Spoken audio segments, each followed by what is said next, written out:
It had been a long time since Moses climbed Mount Sinai, but nobody knew whether or when he would come back down. A ring of clouds surrounded the peak of the mountain. The people of Israel that waited for Moses knew it was a sign of the presence of the Lord. Days passed one by one, and Moses was still busy with his dialogue with God.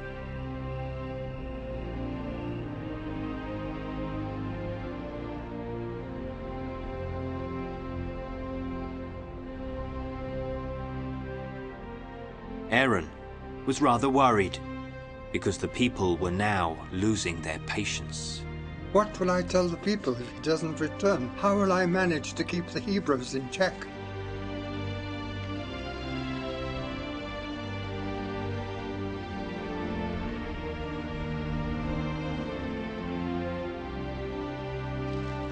I don't know exactly what I'm going to do. If you confuse, definitely. Put it out, put it out.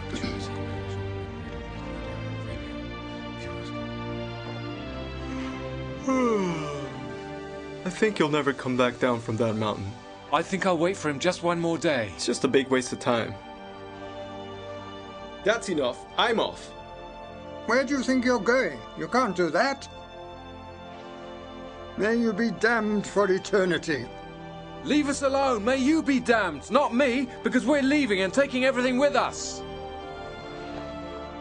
I am your grandfather. You both owe me respect. You're just a crazy old man, and you're definitely gonna die here waiting for Moses. And they departed without looking back, leaving the poor old man alone. He watched them leave. In the meantime, Joshua was counting the days of Moses' absence.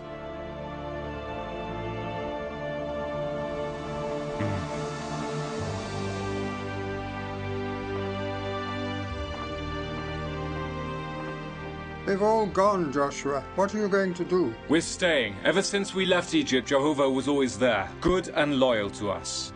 Then I will wait with you. Everybody prepared for the night, another long night waiting for Moses. The old man lit up a fire to keep the nocturnal animals away.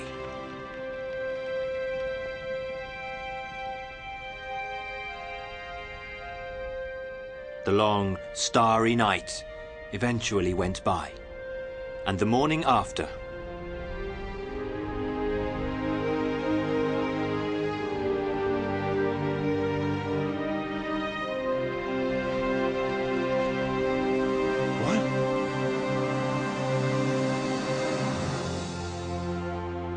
Look, there's somebody coming here. People. They are our women.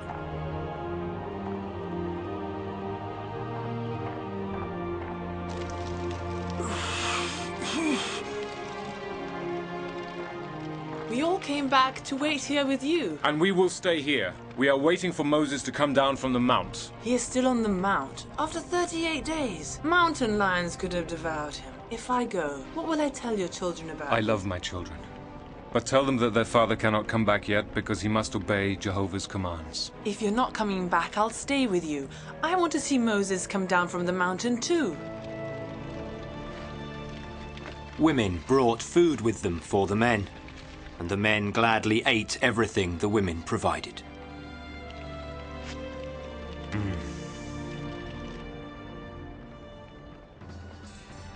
You can't do this to Moses and to the Lord.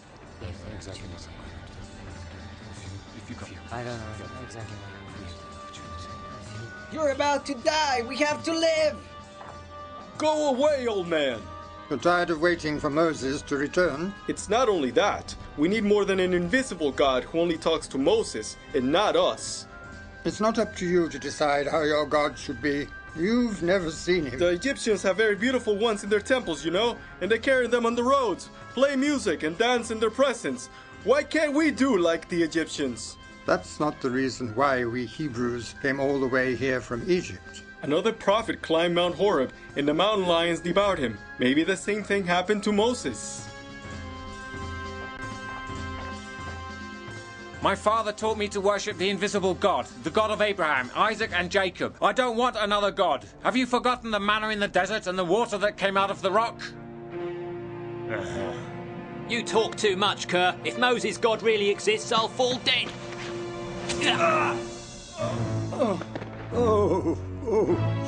But I'm not dead. You see, everyone, nothing happened to me. I didn't fall down. Ha ha ha ha! Now, let's build a golden idol we can worship.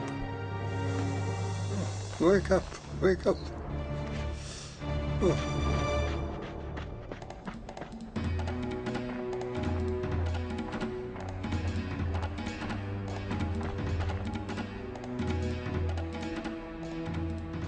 What can I do? What can I do? There's a lot of gold around the camp. Let them gather gold from people and build them a god before they rebel. Perhaps Moses is really dead. Let them build the statue they're asking for. It's best for all of us. Building a statue? What kind of statue?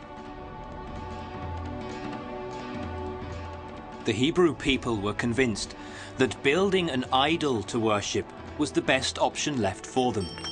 And so they gave all the gold they owned.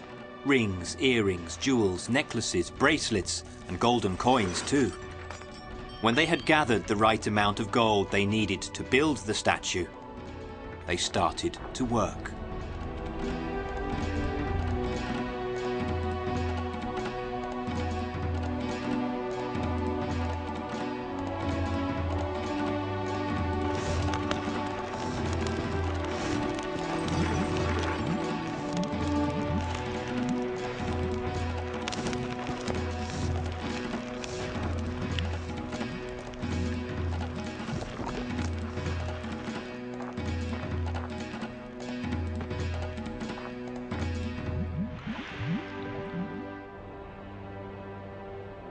In the meantime, on Mount Sinai, Moses continued speaking with God, unaware of what was going on in the Hebrew camp.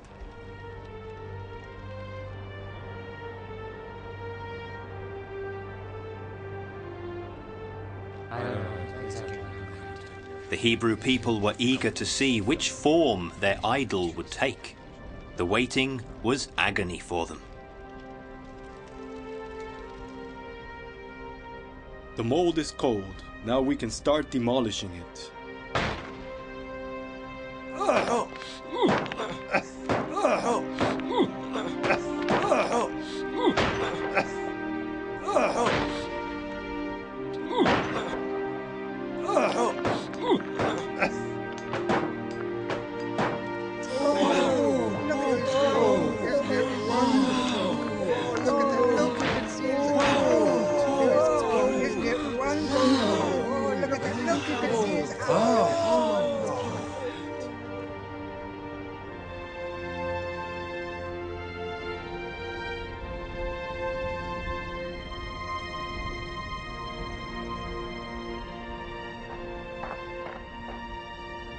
Here is your God Israel. He is whom got you out of the land of Egypt. Worship him. But can this golden calf send us manna like the other one did? Is it possible? Of course. This one will do even more.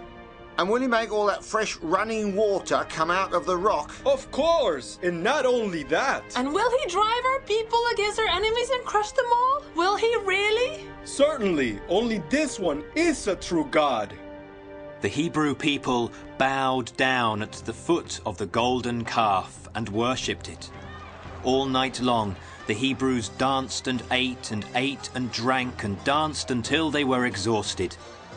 Aaron was very sad and worried, because the golden calf had taken the place that was due to God in the hearts and in the thoughts of the Hebrews. In the camp, the situation worsened from day to day. The Hebrews were satisfied by the presence of their new idol, and they forgot about Moses and his God.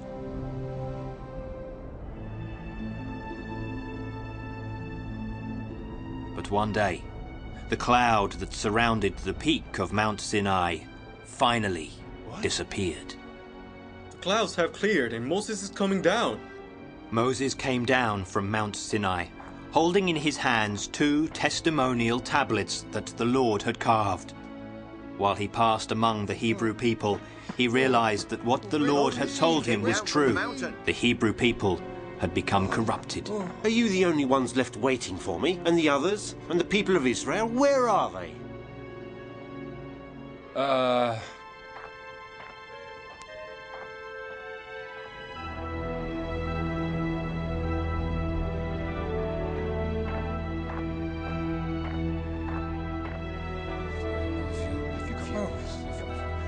Oh, look at him. Oh, what does he have? He's carrying two tablets. What's written on them? Oh, Moses! Moses is back. Look, it's Moses! Moses is back! Whoa! You see, Moses came back.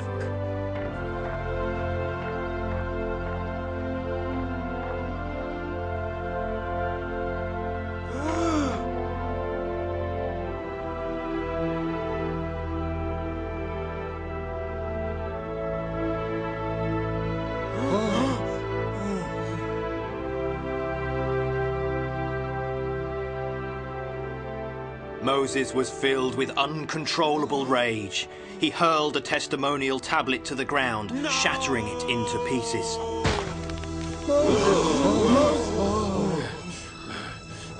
Then, with a huge cry, he threw the other at the golden idol.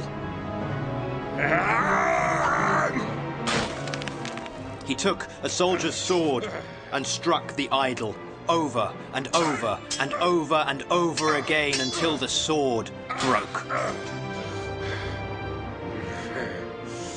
Yet still his anger was not satisfied. He lifted a large rock from the ground and hurled it at the golden calf, knocking off its head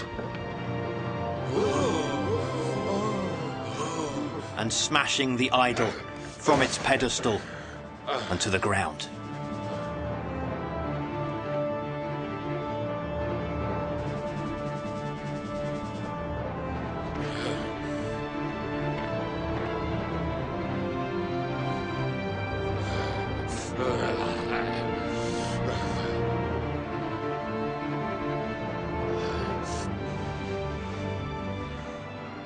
What have these people done to you for you to induce them to commit such a great sin? You know that our people have a tendency for evil. But you, why did you induce them to sin? They didn't want to wait any longer. They would have rebelled. They said to me, "Make us a visible God that can stand before us and help us." But you, why did you make it? They said to me, "Moses, the man who took us out of the land of Egypt, we don't know where he is anymore." I had no choice. They would have killed me. They thought that you'd been devoured by wild beasts. May Jehovah forgive me, and may he forgive you too.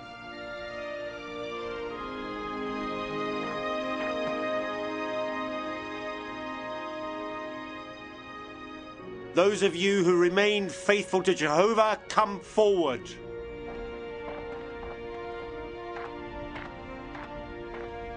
I am Abiasaph. The sons of Levi are with you. We are ready to carry out your orders, Moses. In the name of Jehovah, go from gate to gate and punish with death brothers, friends, neighbors, and all those who betrayed their faith. Oh, no! The sons of Levi executed Moses' commands.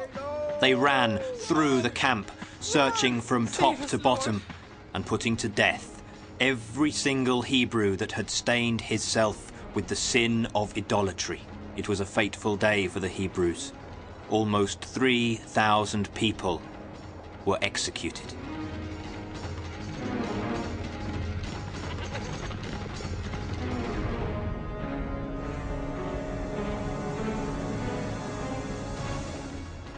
And Moses again climbed the mountain to speak with the Lord, while the people below waited and feared the verdict for their disobedience.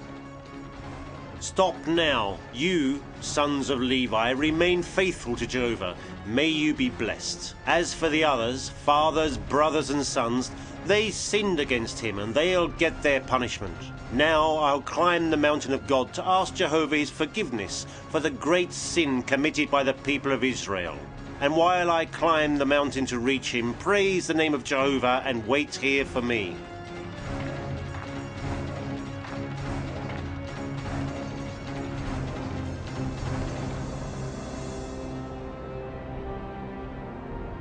Immediately, a cloud surrounded the peak of Mount Sinai. Look, the cloud is back again. Moses is praying. He's talking to Jehovah. And how much longer will we have to wait? We will wait here until our Lord Jehovah calls Moses to the mountain. The names of those who sinned against me shall be blotted out of my book, of the book of life, in which the names of the chosen ones are written. Lord, I'm waiting for your forgiveness too. And if you can't forgive your people, then remove my name from your book as well, because I am not worthy of you, my Lord. The children of Israel are a stiff-necked people. That's true, but may I tell them that you forgave them, my Lord? Tell the children of Israel to strip of every ornament and repent their sin. I will also cry with my people, Lord.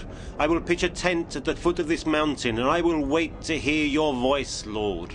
Moses pitched a tent at the foot of the mountain, and it became known as the Tent of the Covenant. When Moses entered the tent, a cloud descended from heaven and hovered above the entrance. This was a sign that Moses was speaking with God. And the Lord said unto Moses, Cut 2 tablets of stone like the first ones, and I'll write on those tablets the words that were carved on them. Moses ordered 2 more stone tablets to be carved, just like the ones he had taken before.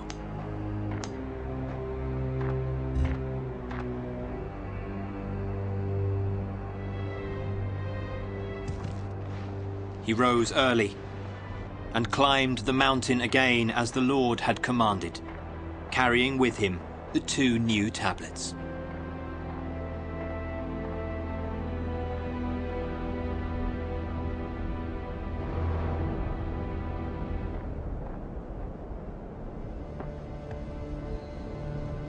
Speak, Lord, your servant is listening to you. Here are my commandments to the people of Israel.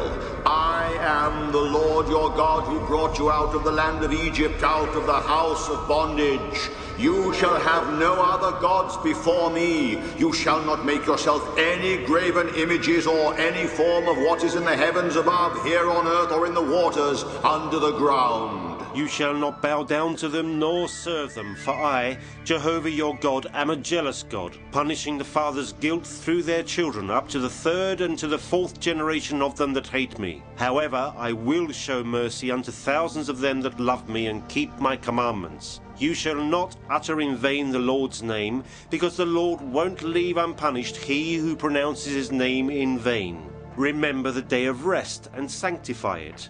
Work for 6 days and do all your work, but the 7th day is for rest and is dedicated to the Lord your God. You shall not do any work. You, your son, your daughter, your bondsman, your handmaid, your cattle, the stranger who is within your gates. For in 6 days Jehovah made the heavens and the earth, and rested on the 7th day. Therefore the Lord blessed the day of rest and sanctified it. Honor your father and your mother, so that their days may be prolonged in the land that Jehovah your God gives you. You shall not kill. You shall not commit adultery. You shall not steal. You shall not bear false witness against your neighbor. You shall not desire your neighbor's house. You shall not desire your neighbor's wife, nor his bondman, nor his handmaid, nor his ox, nor his donkey, nor anything that is your neighbor's. This is what the Lord told me on Mount Sinai, and this is what he wrote on the tablets of his commandments. We must all follow them in the name of Jehovah. Jehovah also commanded the children of Israel to build a sanctuary to the invisible God. Only Moses and Joshua, his trustworthy guard, could have access to the sanctuary. The Hebrews were unworthy to enter and had to pray to God away from the sanctuary, because they had committed the sin of idolatry, and God had not yet forgiven them. The Ark of the Covenant that contained the testimony of the Lord had been constructed inside the sanctuary. The Ark was made of acacia wood, overlaid with gold.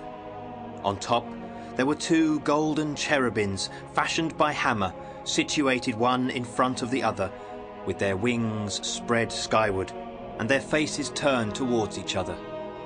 They looked as though they had leapt from the box to become guardians of the box and its contents. Moses continuously prayed before the Ark of the Covenant, as it was there he had spoken with the Lord. Moses closed his eyes and recalled God's warnings. The night when all the Egyptian firstborn had been killed, including the Pharaoh's own son. The angel of death, who visited every house in Egypt to fulfill this terrible mission. The Pharaoh's furious pursuit of Moses, Aaron, and all the rest of the Hebrews as they left Egypt, following the death of his only son. Wherever you want, take your livestock and all you have, and leave right away. The crossing of the Red Sea by the Hebrew people and the end of the Pharaoh's reign. The thirst that tormented the Hebrew people during their exodus, and that had been quenched only when Moses brought forth water using the Lord's staff. The Hebrews' exodus, guided by the Lord by a cloud during the day and a column of fire at night. And finally, the destruction by Moses of the idol of the golden calf. Moses recalled all those events and prayed to God to forgive the Hebrews. And when Jehovah saw that the people of Israel were faithful to him once more, and worshipped him as he had commanded, by offering him sacrifices, he commanded Moses to resume their journey for the promised land. The Ark of the Covenant would always accompany the Israelites on their travels.